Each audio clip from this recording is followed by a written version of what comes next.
Hey everyone and welcome back to my channel. I am Geanne and in this video I will share with you the time lapse of the drawing of Billie Eilish that I made. I have finished this drawing yesterday and I was quite pleased with the end result. By the way, if you hear my fan in the background, I'm so sorry, but if I don't have this thing on, I will probably die here because of the heat. Like it is so warm in my country that I'm not even able to sit upstairs to draw. It's like 32 degrees up there, so my boyfriend had to carry my drawing tablet downstairs for me to be able to draw. And this drawing tablet of mine, it's extremely heavy. It's like 30 kilograms or so. I am not exaggerating, it's extremely heavy. But luckily my boyfriend didn't drop the tablet on the stairs and he didn't break his back, so I was able to finish this drawing. And today I will share with you the process of me making it. I always like to challenge myself when I draw because I always want to learn new things, new techniques, new types of shading and whatever. So that is why I chose this portrait of Billie. I find it very easy to draw portraits where people are like facing the camera straight so that you can see all their facial features like completely.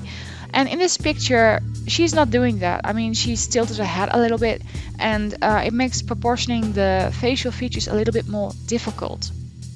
And of course you will see that in this time lapse I will be moving around her eyes and her mouth and her nose a lot to find the correct place for them.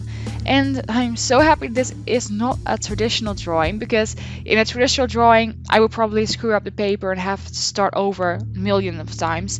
But a digital one, I'm able to layer things and I'm able to move things around. So it's possible for me to just experiment with everything and find the correct proportions.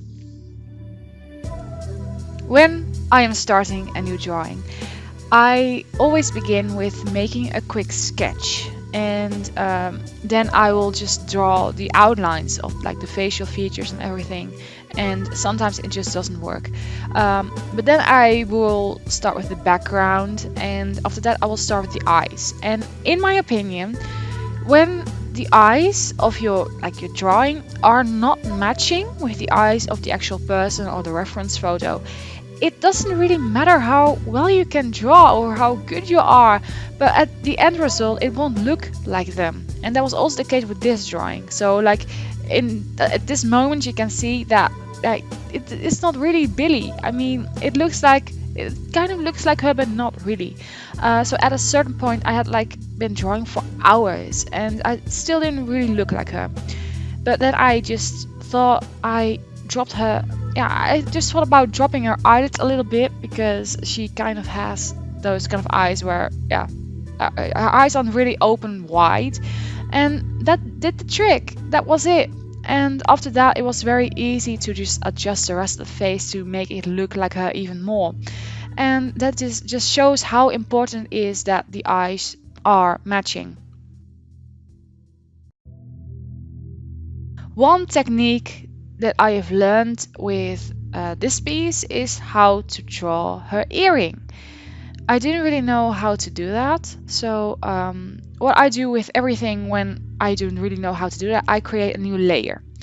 And with new layers it allows me to make more mistakes. So if I were to mess up things, I could just erase it without messing up the rest of the drawing. So I wouldn't be adjusting the skin tone or hair, and just it was like it's never happened. I never drew it.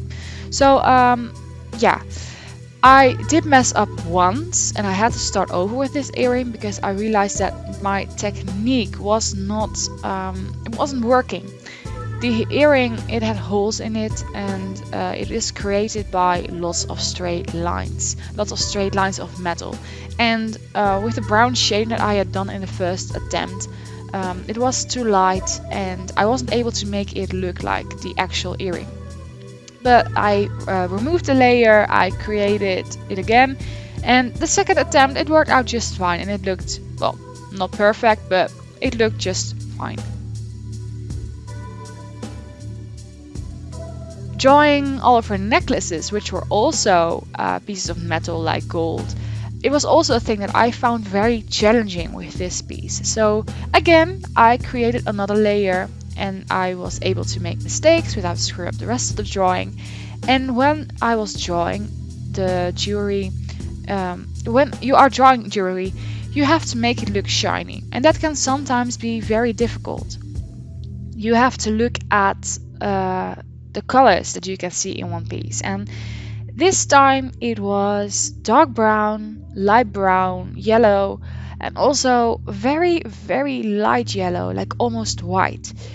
But yeah, I just start with the light brown and then I try to shade it with yeah, just smaller strokes of dark brown or white. But I use the light brown as a base tone, and that's also what I do with the face. I choose one base tone and then I will highlight or put more shadows or more shading. I put it then over that kind of base color.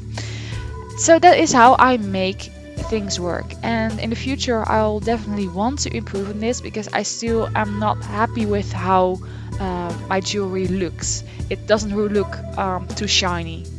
But yeah, that's a thing for the future. I really want to create more content for this channel.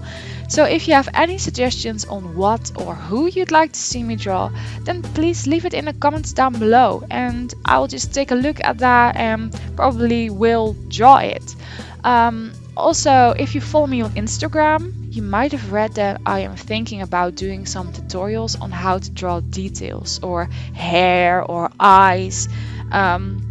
So if you are interested in those kind of videos, then also please let me know. If you have an idea like a challenge or another portrait or objects or tutorials, or if you have any questions, please leave it in the comments down below and I'll just look at that and yeah, I'll see what I can do. But that is all for now. So thank you so much for watching this video and I hope you like it, of course, and I'll see you in the next video. Goodbye. The end.